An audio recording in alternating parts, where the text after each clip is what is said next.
Hey everybody, I'm Holly McWilliams and this is Indigo Arts. Thank you for joining me today for this video. Welcome to my kitchen. What we're gonna do today in this video is I'm gonna show you how to clean and restore your paintbrushes. We all have those brushes kicking around that you've had for way too long, and for some reason, whatever, you keep on holding on to them. And you know what? Not all brushes live forever, but here's a few tips and tricks for you that you can do to see if you can bring them back to life. And if what I'm about to show you doesn't work, you should probably throw them out. Treat yourself to some new brushes. So I'm gonna show you a few different things. I've had some brushes sort of sitting in a solution, which I will break down in a moment. And I have a wire brush. So I picked this up at a loony store, so that works really well. And then one of the things that I like to do is Murphy's oil soap. Who knew? It actually really works for this sort of stuff. Okay, so I'm gonna get set up and show you how to do all this. You can see here I have the Windsor & Newton brush cleaner and restorer, a clean glass jar, and a whole bunch of old crappy brushes. That's what we need to get started. Alrighty, here we go. So you can see that in the beginning I had this solution here and it was clear. So these brushes have been sitting here for, truthfully, I'm not going to tell you because I forgot about them. So they've been sitting for a fair bit of time. So they should get super cleaned up. If they don't, then I'm honestly just gonna toss them. So the very first one I'm gonna show you, this is a Hogs hairbrush. It's kind of poofy. The bristles are kind of all over the place here. So the first thing that you want to do is kind of see how much of the dried paint you can work out. I'm going to rinse out just a tiny bit of the solution. And then in through here, I'm going to go ahead and start to use the wire brush. So I'm just sort of pushing down, and what I'm trying to do is get the ferrule. So this part right in through here where the bristles meet the metal part is called a ferrule. That's usually where a lot of the paint deposit tends to be. That makes a brush kind of bulge out in the center here. So if you can kind of work through that and kind of pull some of that paint out, you can usually get the brush so it's not sort of splayed out anymore. And this brush is awesome. Look at the flexibility on that before. When I put this in the solution, it was so gummed up, I don't think I could even bend it over. So I think this is gonna be pretty good. So just doing that, now what I have is, I put a little bit of the Murphy's oil soap already into this jar, because then I'll just work the brush right into that. And sometimes I'll use my fingers to kind of spin it around. I like to use just a small amount in the jar because you can see that it gets pretty contaminated. So with a little bit of the Murphy's oil soap, I'm gonna do the same sort of dealio.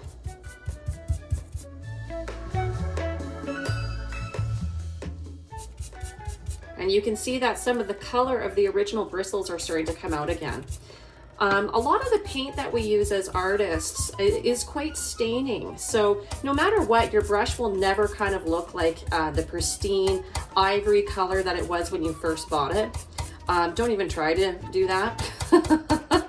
But you can bring it back a little tiny bit. So looking in through here, there is still a fair bit of paint sort of in the center. So what I'm trying to do is plunk the wire bristles in and then just wiggle back and forth. And I have my finger on the bottom here, so I'm trying to apply a little tiny bit of pressure and get the wire bristles all the way through and then just see if I can flick them out. On the very, very edge here, I like to go through and put a lot of pressure down that way and basically just spin on all areas of the brush. I'm gonna give it a rinse.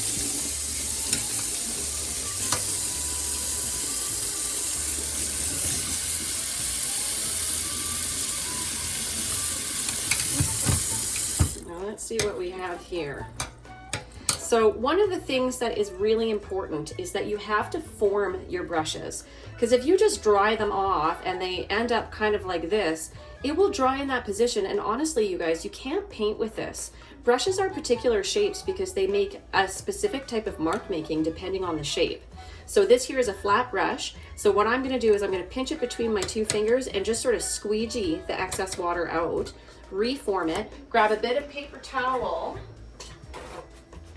which I probably should have ready ahead of time.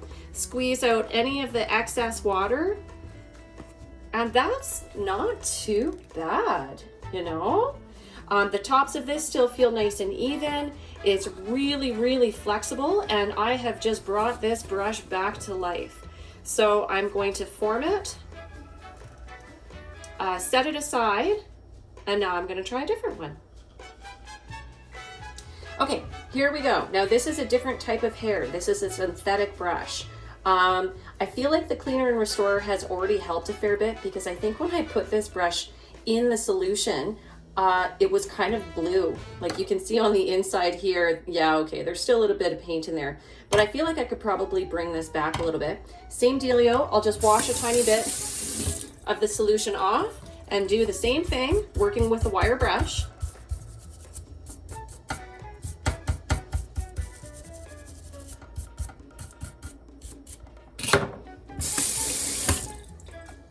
Now I'll go into the Murphy's Oil Soap again.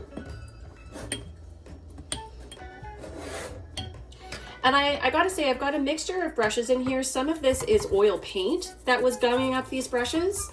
Some of it was acrylic paint though too, because I do paint kind of with all mediums.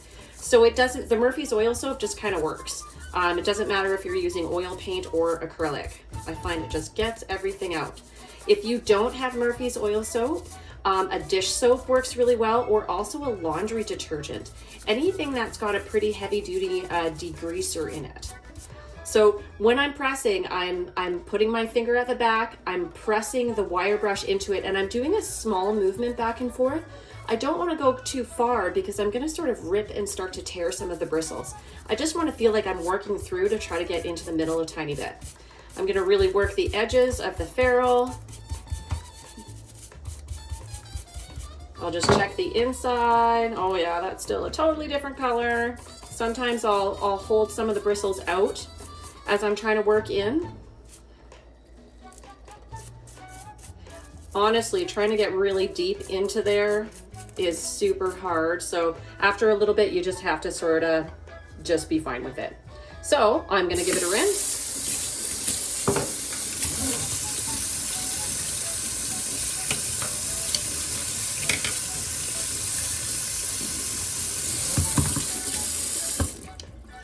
I forgot to mention too, I'm rinsing with kind of a lukewarm water. A lot of these brushes don't like to have hot water on it because they'll spread out. Now, looking at that, that's pretty darn good. That brought that guy really back. One of the things with synthetic hair brushes, when they get worn down, the very tip of the brush tends to curl out on either side. So if you've got a really curly tipped brush, like this is getting close, you can kind of see it on the edge over here. You know, it does definitely turn into a texturizing brush, like great for doing animal fur, great for doing grasses, that sort of stuff. Not super awesome for doing fine work.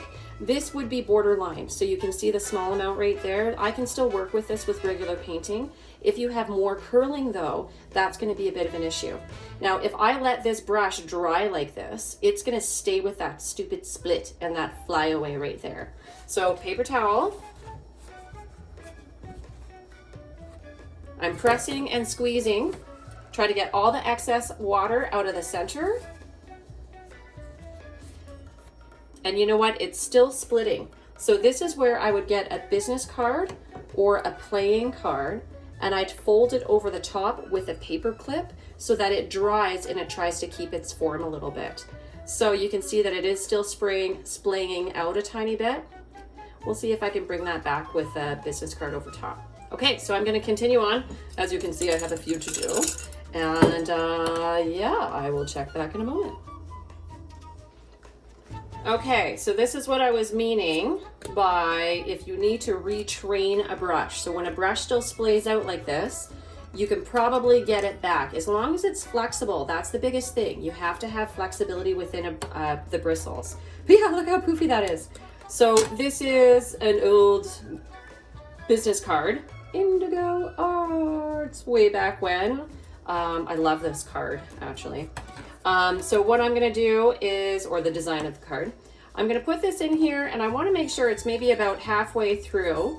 And I'm going to get the top and just literally fold it over. Actually, here you go. It's probably easier if I fold it ahead of time. There we go. And then I'm gonna stick this sucker in here, push it together, and here's my paper clip. I'm gonna put it on top, and this is how I can retrain it. So anything that's getting out of line or anything else like that, when this dries, it should dry back in its normal position. Every once in a while before I put this on, if it's really bad, I'll spray it with hairspray first, just to kind of get it to kind of glue back together. But I don't have any hairspray right now. So here we go. This is what we get. Ta-da! All right, so here's another synthetic brush. Now this time what I'm gonna do is I'm gonna pick up the Murphy's Oil Soap and then start working it in the palm of my hand. You can really see, like, oh my God, look at all of that. Holy cow, that was seriously dried, stiff paint in there before. That wasn't coming out. Now, one thing that I discovered the hard way is I used to do this like in my sink, like this, but then I noticed that all of the bristles of my brushes were kind of like spreading out to the side, and I couldn't figure out why. And then I realized it's from the pressure of just basically rubbing against the sink here. So try to, when you're doing this, if you work into the palm of your hand, and of course the Murphy's Oil Soap is like not toxic at all, so you can totally use your hands. But you can tend to really kind of get some excess out. Now I'm trying to open up the brush here on the palm of my hand and really get in the middle, because that's where a lot of the paint loves to sort of stay. And you can get it out, well, actually it's really hard to get out. I'm not gonna lie. So a little bit like that, you can see the color of the Murphy's Oil Soap has totally changed now. So this is really good. And maybe a little bit of a wire brush. Give her a rinse.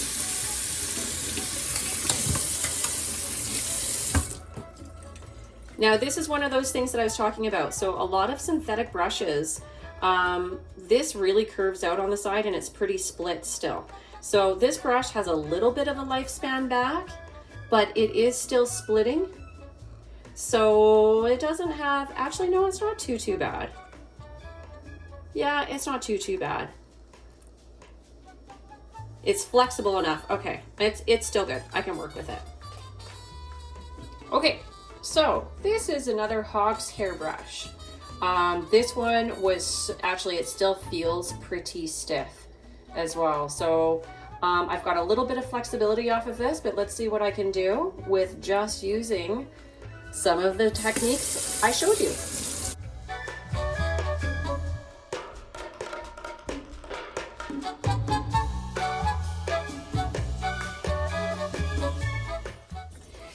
The one thing that I have noticed with the difference of Hogs hair brushes and synthetic brushes, Hogs hair brushes do tend to restore a little nicer. They don't curl at the tips as what the nylon and the synthetic brush does. Hogs hair brushes, when they get gummed up, they tend to just be more stiff. You'll still have a few flyaways, but they won't split or curl as much. So that's actually not too bad. It definitely is on its last legs. It's still quite wide in the center. There's a couple flyaways. I might just chop those off with some scissors.